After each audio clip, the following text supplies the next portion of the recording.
Good morning from tassel cafe. ভিডিওটা please please ফার্স্টে সবাই লাইক করে দিও অ্যান্ড অবশ্যই শেষ অবধি দেখো। ভিডিও স্টার্টিং দেখেই তোমরা নিশ্চয়ই বুঝতে পেরেছো যে এটা কোনকে রিলেটেড। হ্যাঁ, প্রিভিয়াস ভিডিওতে আমি তোমাদেরকে বলেছিলাম যে কুনকের পুরো প্রসেসটা তোমাদের সাথে আমি শেয়ার করব, আনা থেকে কালার করা, ক্লের পার্ট পুরোটাই। এই কুনকেগুলোর টোটাল 6টা ডিজাইন আমি করেছি, চেষ্টা করব প্রত্যেকটা তোমাদের সাথে শেয়ার করার। বাট আজকে ফার্স্ট যে ডিজাইনটা তোমাদেরকে আমি দেখাবো, জানি না তোমরা ক্লের পার্ট দেখে কতটা বুঝতে পারবে। যদি বুঝতে না পারো, কালার করা অবধি প্লিজ ওয়েট করো।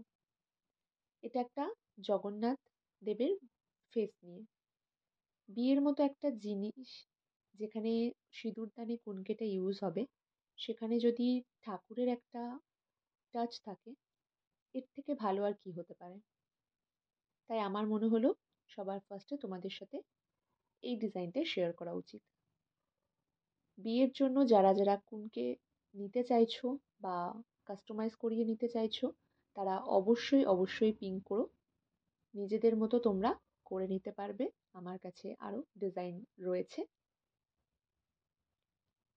কালারটা আমি নেক্সট ভিডিওতে তোমাদের সাথে শেয়ার করব, তার জন্য প্লিজ সাথে থেকো। অ্যান্ড কেমন লাগলো অবশ্যই অবশ্যই কমেন্ট সেকশনে প্লিজ জানাও। তোমাদের কমেন্ট আমি অনেক দিন দেখিনি, সো আমারও খুব খুব ভালো লাগবে। দেখা হচ্ছে নেক্সট ভিডিওতে নতুন কিছুর সাথে। ততক্ষণ প্লিজ সাথে থেকো, ভালো থেকো, টাটা।